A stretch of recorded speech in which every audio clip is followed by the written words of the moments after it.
Selamat datang di podcast Bagi Horor.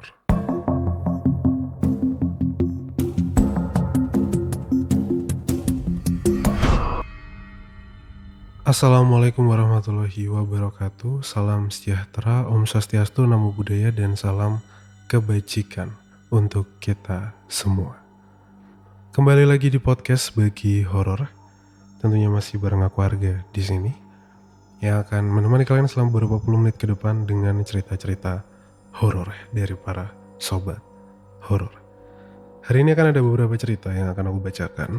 Masih belum cerita bersambung ya teman-teman ya. Buat yang nungguin cerita bersambung, sabar dulu ya. Sabar dulu teman-teman. Ini ada cerita dari Mbak Luciana. Ceritanya tentang teror satu malam penuh di asrama BLK. Kalian bisa bayangin gak? Teror satu malam penuh, bukan satu orang, bukan dua orang, tapi satu asrama mengalami teror ini. Kalian sudah bisa bayangkan betapa mengerikannya cerita ini. Itulah cerita yang akan aku bacakan di malam hari ini teman-teman. Buat yang belum follow Spotify Podcast Bagi Horor, di follow dulu. Yang belum subscribe juga di subscribe YouTube-nya Podcast Bagi Horor. Semua linknya ada di deskripsi dari episode ini. Dan jangan lupa buat nonton live-nya Podcast Bagi Horor setiap hari Senin sampai dengan hari Jumat, yang kalian bisa tonton di YouTube serta di TikTok ya. TikToknya @argasays, aku sendiri, terus YouTube-nya di Bagi Horor. Kalian bisa cek aja, itu live setiap Senin sampai Jumat sekitar jam 9:30 malam lah. Jadi kalian bisa nongkrong di sana, ngobrol-ngobrol, tanya-tanya seputar horor, dan akhir-akhir ini lagi kita bahas urban legend teman-teman. Seru deh. Buat yang belum pernah nonton, silahkan nonton ya. 9:30 malam. Oke, langsung aja kita masuk ke cerita-cerita untuk hari ini. Pasang headset kalian, tutup pintu, matikan lampu. Podcast Bagi Horor siap membagikan ceritanya. Selamat mendengarkan.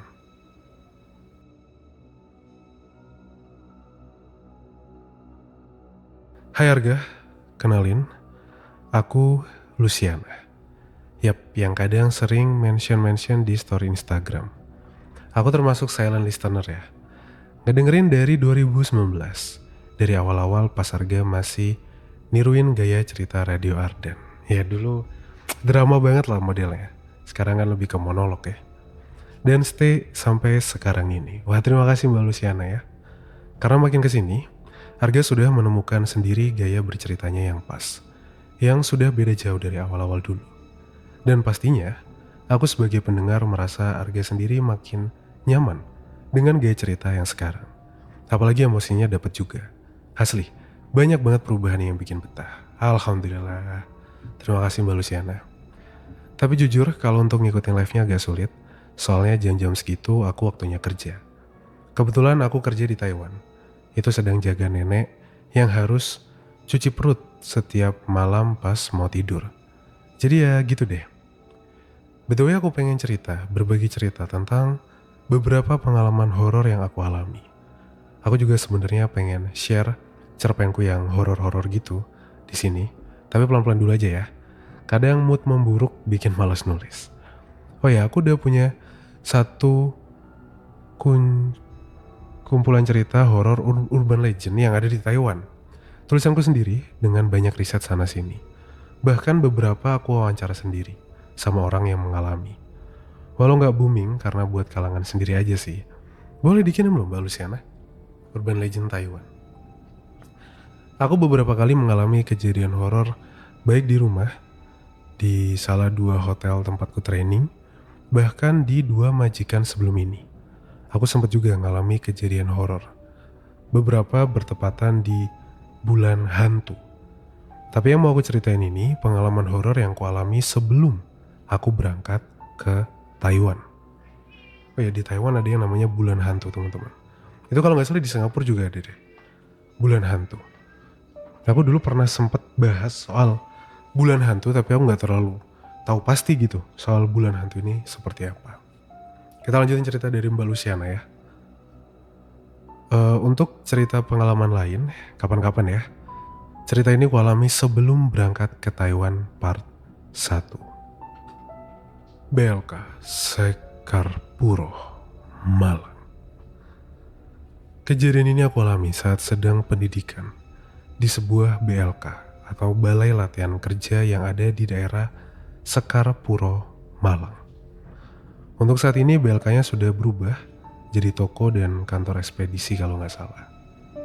Apa yang menimpaku terjadi di tahun 2014. Kala itu dengan modal nekat, mencoba mendaftar untuk menjadi TKW dengan negara tujuan Taiwan. Di BLK, banyak kejadian seru yang kalau diceritain satu persatu bakalan panjang pastinya. Apalagi aku ngerasa menemukan teman seperjuangan.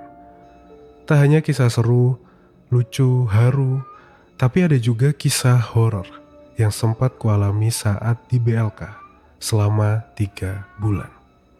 Karena ini, aku berbagi cerita di podcast Bagi Horor.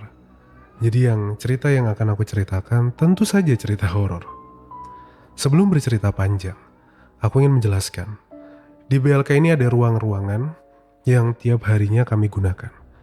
Tapi yang akan kuceritakan hanya berkisar di asrama Taiwan, yang letaknya itu memanjang ke belakang. Karena memang tempat kejadian yang kami alami ya di asrama Taiwan ini. Asrama Taiwan itu lebih seperti ruangan panjang yang di kanan kirinya terdapat kamar-kamar. Di tengah ruangan diletakkan ranjang-ranjang tingkat berjejer. Kenapa kami? Ya, kami. Karena waktu itu yang mengalami itu bukan hanya aku, tapi kami. Beberapa penghuni asrama yang bisa dibilang baru datang. Kala itu aku terhitung sudah 2 minggu ada di BLK tersebut. Sejak sore, aku sudah merasakan hal yang sedikit tidak wajar. Hari itu Minggu, hanya saja aku lupa tanggal berapa, bulannya juga apa aku lupa. Kami saat itu sedang bersantai di kebun samping asrama Taiwan. Jadi di kebun samping itu, selain ada beberapa tanaman, juga pohon, ada juga jemuran. Waktu itu hari menjelang maghrib, sekitar jam 5 sorean mungkin. Hidungku itu membaui bau-bau makanan yang bisa dipastikan tak akan sampai di tempat kami. Karena BLK kami itu lebih kurang 500 meter lah dari pasar malam. Jadi gak mungkin bau-bau makanan terbawa sampai BLK. Apalagi tempatnya di bagian belakang. Aku sempat bau kayak pisang goreng, harum manis, dan terakhir itu aku bau singkong bakar. Cukup jelas waktu itu. Waktu aku lagi berdiri di depan pintu samping asrama. Aku sempat komentar kalau hidungku mencium bau singkong bakar yang berujung membuat teman-temanku yang sedang bersantai itu berhamburan masuk ke dalam asrama. Padahal langit masih cerah. Hanya saja matahari sudah mulai condong ke arah barat. Kala itu aku nggak tahu kalau bau singkong bakar itu merupakan tanda hadirnya makhluk yang kita sebut sebagai Druwo alias Gendruwo atau mungkin Om Uwo. Malam menjelang, jam masih menunjukkan pukul 8. Tapi hampir semua penghuni asrama terlihat sudah masuk ke kamar masing-masing. Atau yang tidak mendapatkan kamar, mereka sudah naik di ranjang yang berjejer di tengah asrama. Tak seperti biasanya, karena kata para senior, tiap hari Sabtu Minggu mereka biasanya akan asik karaoke bahkan sampai menjelang tengah malam. Entah kenapa, malam itu yang terbilang masih sore, mereka tuh sudah naik ke ranjangnya masing-masing. Tak terkecuali denganku, aku juga memilih untuk tidur cepat. Kebetulan kamar yang kutempati ini memiliki pintu. Jadi sebelum naik ke ranjang, aku menutup pintu terlebih dahulu. Ranjang yang kutempati sejajar dengan pintu. Jadi kalau pintu dibuka, akan langsung berhadapan dengan ranjang yang kugunakan. Aku gak tahu jam berapa, tapi saat terbangun, aku itu ngerasain tubuhku itu gak bisa gerak. Bener-bener gak bisa digerakkan. Dan kalian tahu, aku tuh ngerasain ada seseorang yang kayak ngedekep aku dari belakang, yang bener-bener bikin aku gak bisa gerak. Tubuhku tuh kerasa dikunci. Dan menakutkannya, aku tuh merasakan helaian rambut itu kena ke lenganku. Kala itu aku pakai kaos lengan pendek. Rambut itu kerasa kasar banget. Kasar terus ngegesek kulit lenganku. Aku mengira kalau itu tuh hanya ketindihan biasa pada umumnya lah.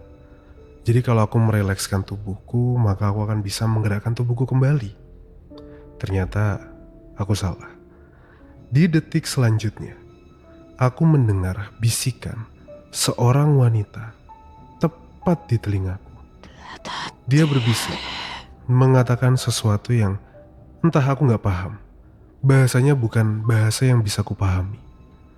Dia berbisik dengan cepat, yang bikin aku panik karena gak nyangka. Ketindihanku itu bukan karena hal logis yang biasa dikatakan sleep paralysis. Akhirnya aku mencoba sekuat tenaga untuk melepaskan diri.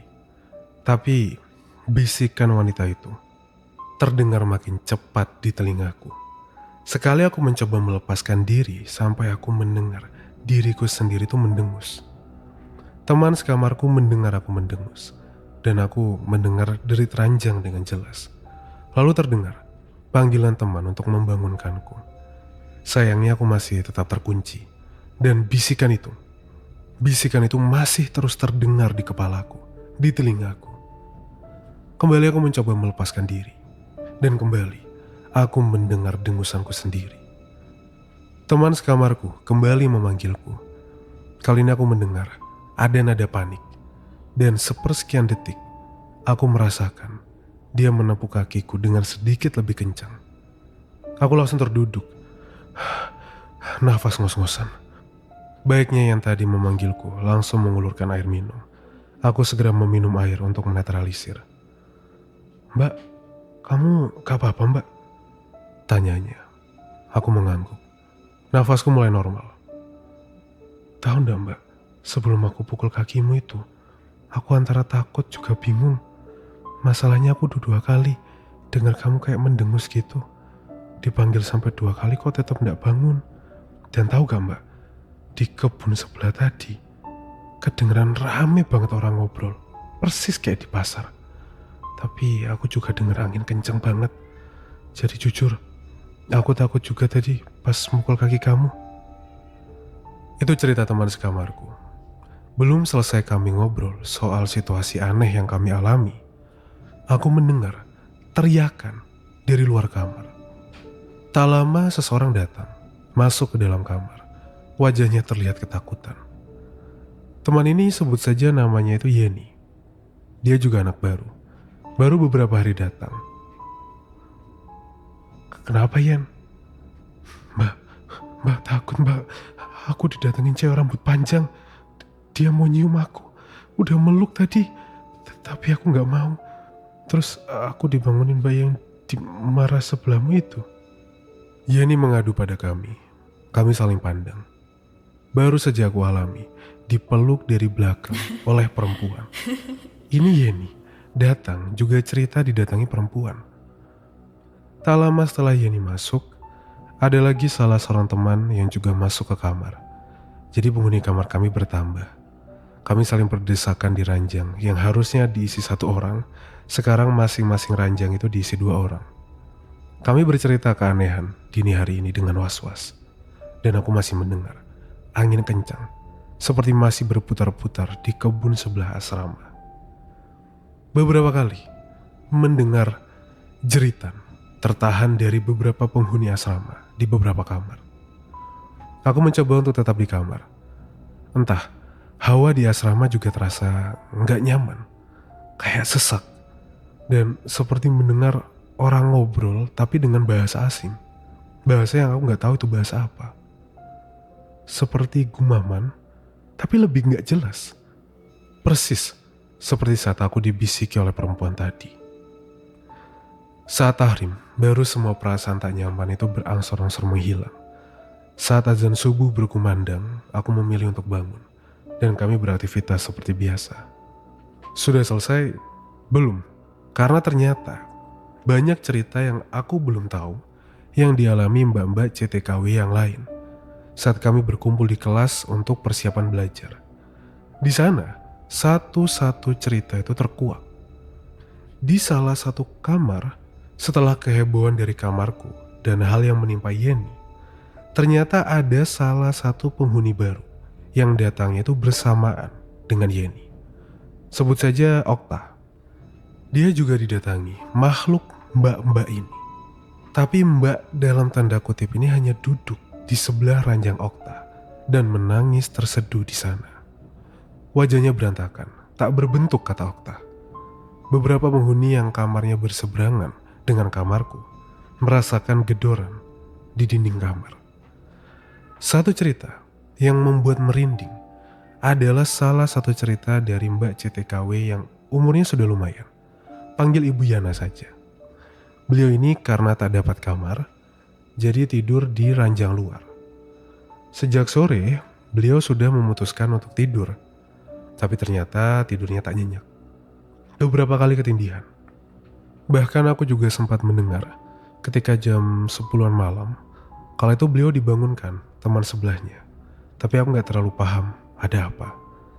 Saking jengkelnya karena diganggu terus, ketika dini hari, beliau ini sempat berucap, "Hei, jangan ganggu aku terus. Coba ganggu yang lain aja. Capek tahu." Gitu kira-kira kata beliau. Gak lama, pintu kamar tempatku tidur itu kebuka. Yang anehnya itu gagang pintunya turun. Kayak memang ada yang buka pintu gitu. Jadi gak mungkin pintu ini kena angin. Harus diceklekin dulu baru kebuka. Dan gak lama ibu itu mendengar suara panggilan temanku yang kala itu berusaha membangunkanku. Dan gak lama kayak berurutan, beberapa dari kami kena juga gangguan mbak berambut panjang tersebut. Terutama para CTKW yang bisa dibilang baru. Tapi sepertinya gangguan terberat itu terjadi padaku. Sudah selesai? Belum. Ini cerita yang aku dapat dari salah seorang staf kantor yang memang juga tidur di BLK. Walau kamarnya terpisah ya, tapi masih satu gedung lah dengan asrama Taiwan. Hanya saja kamarnya itu di bagian depan. Kebetulan staf kantor yang kumaksud itu sudah meninggal setahun yang lalu kalau gak salah, karena sakit. Dia sempat dengar cerita kami saat sore kami santai-santai itu. Jadi di malam itu ternyata tak hanya penghuni baru yang kena ganggu, staf ini pun juga kena. Jadi ada 2 staf kantor yang tidur di BLK. Dua-duanya masih single alias belum menikah. Keduanya tidur di satu kamar. Entah kenapa malam itu memang terasa hawanya itu berbeda. Staf yang cerita ini sebut saja Mbak Desi. Mbak Desi ini ngerasa juga kalau hawa malam itu tuh berbeda. Dia sempat dengar ada orang-orang ngobrol. Puncaknya waktu dia membalikan badan, bermaksud menghadap ke temennya. Tidur mau balik ke sisi yang lain. Dia dibuat kaget karena ternyata sudah ada makhluk yang ikut berbaring di antara mereka. Makhluk ini mengenakan kain putih, lusuh, yang bahkan masih ada noda tanahnya. Melihat hal tersebut, tentu Mbak Desi tak berani bergerak. Dia yang semula bermaksud ingin tidur miring menghadap punggung temannya, akhirnya memilih tidur telentang. Berdoa salam Maria sebanyak dia bisa dalam hati, berharap makhluk yang sedang berbaring di antara mereka segera pergi.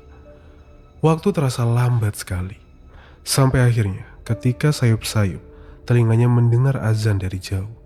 Ketika melirik di sebelahnya, makhluk yang mengenakan kain putih lusuh itu sudah menghilang. Aku sempat bengong mendengar cerita itu dari Mbak Desi. Hal yang tak kuduga ternyata malam itu dia pun kena. Bedanya dia tidur dengan pocong. Itulah cerita yang kami alami saat masih ada di BLK. Lain kali juga aku akan cerita tentang bulan hantu yang ada di Taiwan. Sampai saat ini juga aku masih stay di Taiwan karena kontrak kerja yang belum berakhir. Thanks ya Arga, salam dari Taiwan. Terima kasih Mbak Luciana sudah berbagi ceritanya, sebuah pengalaman seram yang luar biasa ya, karena bukan cuma satu orang yang digangguin, tapi ini satu asrama bos. Full satu asrama kena semua, kalian bisa bayangin gak? Banyak loh. Asrama Taiwan ya maksudnya, kata Mbak Luciana tadi. Spesifik asrama Taiwan. Gak cuma penghuni baru, bahkan tadi ada yang sudah usia, itu juga kena ganggu, staffnya juga bahkan kena ganggu. Wah, ekstrim bro. Dalam satu malam, bukan malam Jumat lagi, bukan malam yang aneh-aneh, malam Minggu kan kata Mbak Luciana tadi, semua orang kena gangguannya. Ini kalau ini masih dibilang satu orang halu sih aneh ya. Kalau satu orang ya oke, masih bisa dianggap kecapean, mungkin ketindihan, terus ngeliat yang aneh-aneh masih bisa lah dianggap kecapean, halusinasi. Tapi kalau sudah lebih dari 2-3 orang, ya masa mereka berhalusinasi dalam waktu yang sama, kan aneh ya. Dan kejadiannya itu kayak bersinggungan satu sama lain. Tadi yang Bu Desi tadi, Bu siapa, Bu Yani ya, jangan gangguin terus, yang lain aja. Terus tiba-tiba pintu kamarnya Mbak Luciana kebuka, terus Mbak Luciana ketindihan itu. Kayak berkesinambungan aja gitu sama satu sama lainnya. Dan itu udah gak bisa dibilang halu sih, karena yang ngalami udah banyak orang. Ya, terima kasih Mbak Luciana sekali lagi untuk kiriman ceritanya. Sebuah teror satu malam di asrama yang luar biasa. Luar biasa. Tapi sampai sekarang aku masih penasaran soal yang namanya bulan hantu, dan mungkin ada kisah-kisah seram di Taiwan mungkin. Karena aku yakin kisah seram di sana, karena kita orang Indonesia ya. Kalau kita mendengarkan kisah pocong, kuntilanak, genderuwo, serem sih, serem. Nggak ada yang nggak bilang serem. Kalau ketemu juga serem kan, pasti serem. Cuma kalau di Taiwan, terus masalah kita ngomongin bulan hantu, itu vibes-nya kayak creepy gitu loh. Nah, aku selalu penasaran dengan yang namanya festival bulan hantu. Selalu penasaran. Jadi mungkin Mbak Luciana ada kesempatan untuk menuliskan cerita soal bulan hantu, bisa dikirimkan ya Mbak Luciana ke podcast Bagi Horor. Terus sekali lagi terima kasih Mbak Luciana sudah terus mendengarkan podcast Bagi Horor dari awal banget. Itu berarti Mbak Luciana. Dari yang dulu itu konten podcast itu kayak di sana aku melihat sosok yang mengerikan. Dia tidak punya tangan gitu. Ya bener-bener drama gitu loh dulu. Kayak drama monolog gitu. Terus aku pikir makanya orang-orang lebih suka kalau aku bercerita kayak gini deh. Lebih nyaman aja didengerin, gak dilebay-lebayin, karena dulu katanya lebay. Terus berubahlah cerita. Kalau aku juga dengerin suaraku yang lama kayak anjir aneh banget suaraku ya yang dulu ya. Aneh gitu dengerinnya. Nah, kalau sekarang ini udah kelihatan normal. Mungkin kalau aku dengerin suaraku 2-3 tahun lagi juga udah kelihatan aneh. Tapi semoga kalian tetap terhibur, tetap suka mendengarkan podcast Bagi Horor. Itu yang terpenting. Terima kasih semuanya yang mendengarkan. Terima kasih Mbak Luciana. Itu cerita bukan part 1 ya, lebih ke episode 1 dari petualangan Mbak Luciana. Kita akan nantikan petualangan Mbak Luciana yang lain. Terima kasih semuanya. Mohon maaf kalau aku ada salah-salah kata selama bercerita, dan ingat, anggap saja cerita di podcast Bagi Horor itu cuma hiburan semata. Ambil positifnya dan buang negatifnya. Wassalamualaikum warahmatullahi wabarakatuh. Selamat malam dan selamat istirahat.